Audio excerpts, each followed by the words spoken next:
வணக்கம். இன்றைக்கி காரசாரமான ஒரு கேரட் ரைஸ் எப்படி செய்கிறதுன்னு தான் பார்க்க போகிறோம். சளி இருமல் டைமில் இந்த மாதிரி காரசாரமாக சாப்பிட்டா ரொம்பவே நல்லது.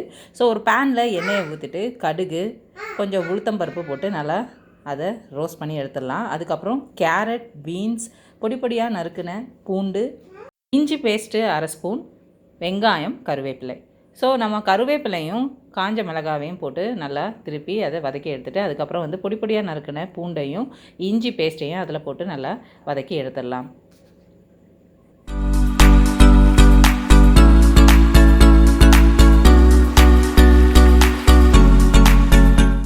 அதுக்கப்புறமா நம்மளோட வெங்காயத்தை போட்டு அதையும் நல்லா கொஞ்சம் கலர் மாறுற அளவுக்கு அதை நல்லா வதக்கி எடுத்தால் போதும்.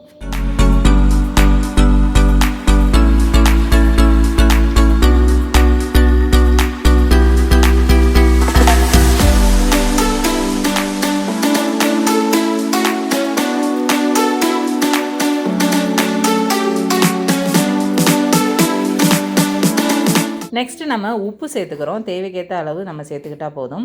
அதுக்கப்புறமா மல்லித்தூள், garam masala, chilli powder. So இது எல்லாத்தையும் சேர்த்து நல்லா நம்ம அதை வதக்கி எடுக்கணும்.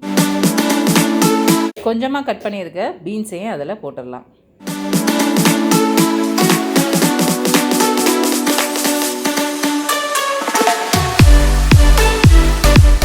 நல்லா வதங்கினதுக்கப்புறம் துருவின கேரட்டை அதில் தூக்கி போட்டுருங்க. போட்டுட்டு அதையும் நல்லா வதக்கி எடுத்துருங்க.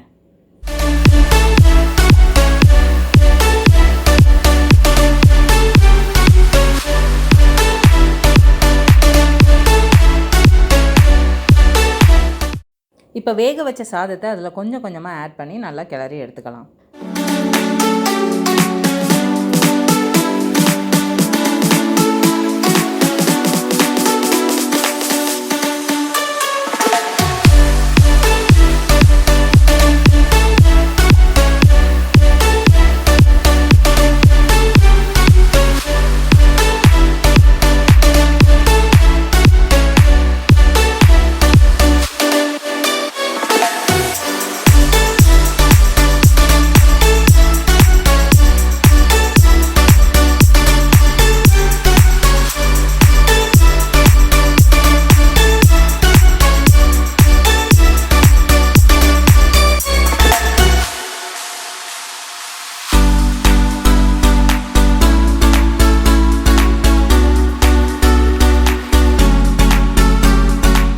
சளிக்கு பெப்பர் நல்ல மருந்து, அதனால் நான் பெப்பர் இன்னும் அதிகமாக ஆட் பண்ணிக்கிறேன்.